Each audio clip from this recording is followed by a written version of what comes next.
said sort of this for enough years, so it's now acquired the title, which is Your Plan is Not Your Life. Basically what I want to say is a lot of people stress out about the plan, going on plan, deciding what they're going to do on plan, deciding who they're going to do it with, because they've sort of invested with huge importance. If I do this, this is what I will do for the rest of my life. If I do that, that's what I will do for the rest of my life. And that's not true.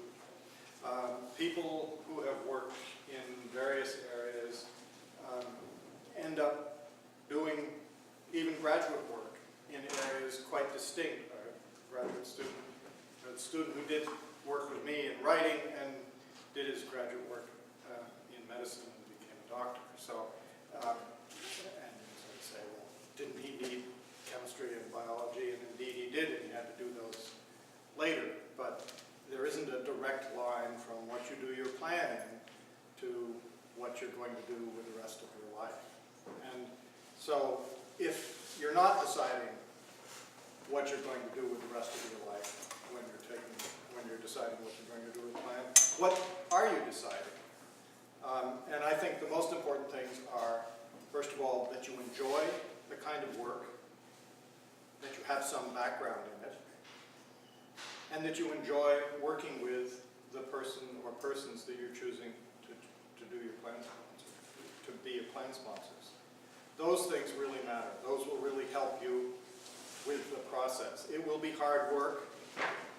Your plan sponsor will push you when you don't want to be pushed.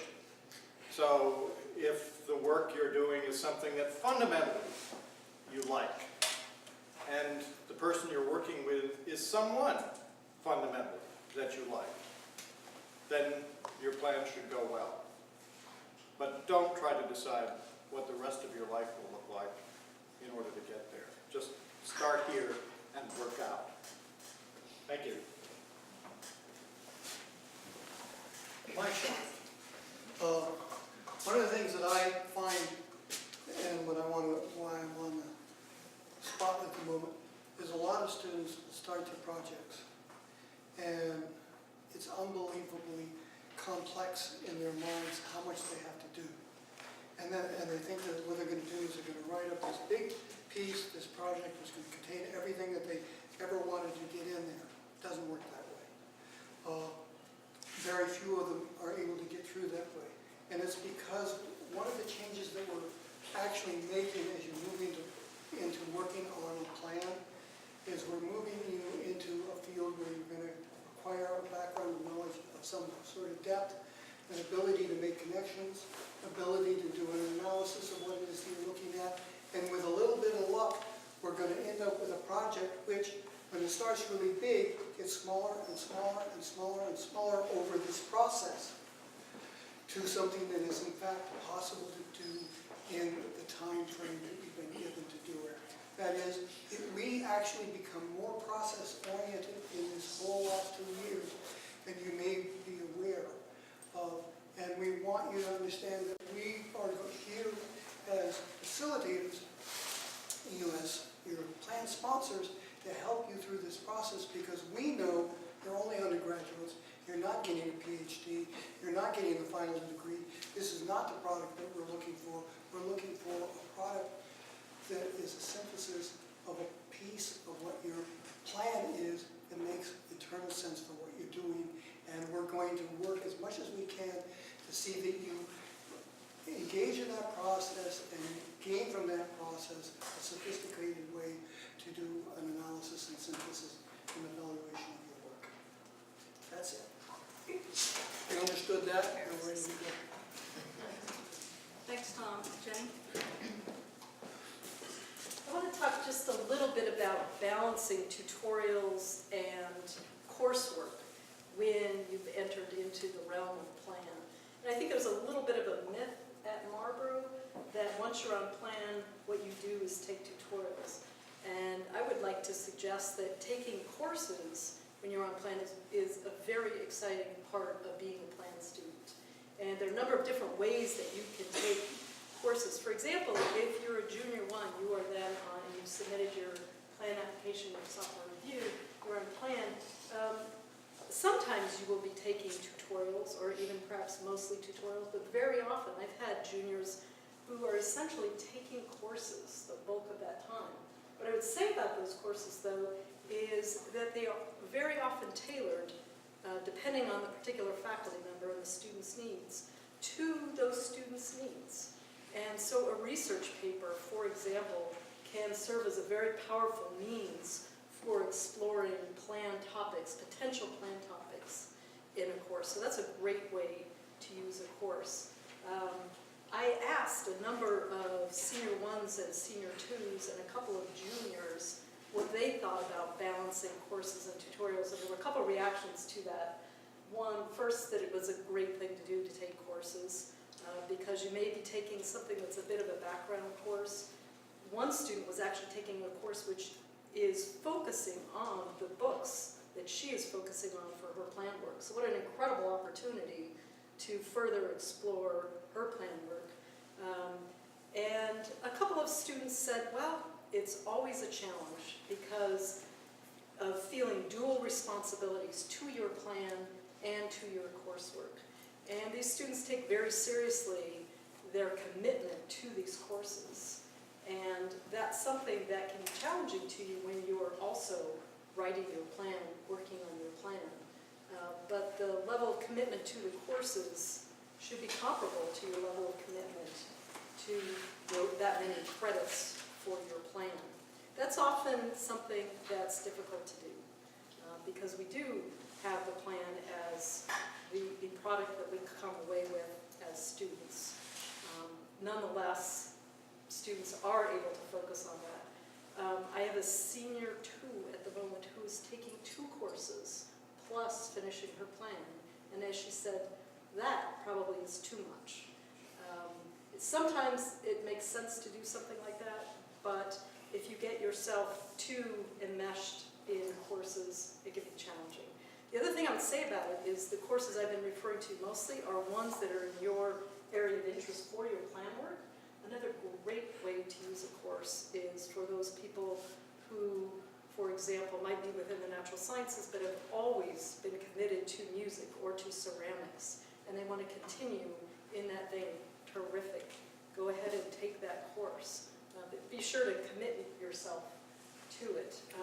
The final thing I would say is don't make the mistake that I made several decades ago when I was a student here and lamenting the idea that I'd never taken a course with T. Wilson. And that wasn't the mistake that I made. The mistake that I made was entering into that course as a 4-credit course and then scampering to T's office saying, T, I'm just not able to finish this work. Could I please reduce it to 2 credits so that I can get through all of this? And he gave me a very kind but very firm lecture on how this really wasn't the way to go about it, that I should have thought more carefully about my load at the beginning and perhaps, if it was possible, signed up for 2 credits of modern American poetry instead. And so I urge you to think about what your course load is. You don't have to worry about that for a while. Not till you're a senior 2, you have to worry about that.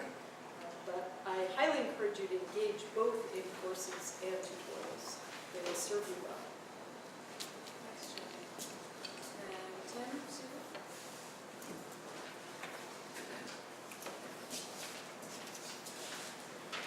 So I wholeheartedly agree with Jenny that plans of concentration can easily and productively be enhanced by coursework right the way through. That having been said, the prime venue for discussion and development of your plan work will be the tutorial, and that's what I'm here to talk about for a moment. I'm curious, how many of you who are here have been in a tutorial already? 1, 2, 3, okay, 4, 5, 6, 7, okay, all the faculty, of course.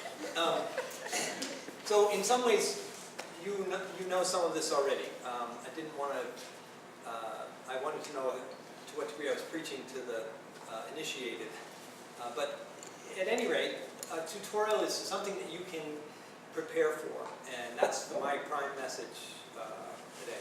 That preparation begins perhaps the semester before you begin a tutorial. Discussing the idea, the project, the area of investigation that you're planning to work with that faculty member on, and making sure that they know that you're heading in that direction and will be asking them for tutorial time that following semester. Failing that, emails in the gap between that semester and the next one saying, remember me, I'm heading your way, I really would like to study this with you in the coming semester. So that that professor has lots of time to gather resources, prepare for you, get ready for that interchange. The tutorial can be individual one or a group one. Looking for group tutorials, particularly in the beginning of a tutorial process, is a really great way to continue to a bridge between coursework and individual development. An outline of your thoughts in writing that you could email to the teacher about that subject would be important to do. Perhaps a bibliography where you looked up some of the resources that you wanted to engage with, some of the artists that you wanted to discuss, some of the readings that you, making a calendar, looking at the 14 weeks of the semester and dividing it up into rough blocks and saying, well, perhaps for the first third I want to do this, and the second third. Of course, your faculty member is going to then discuss that and refine that calendar with you. Once the tutorial has been described and agreed upon, the prime thing to do is to come prepared. Too many tutorials go as wasted time if a student shows up without that kind of preparation.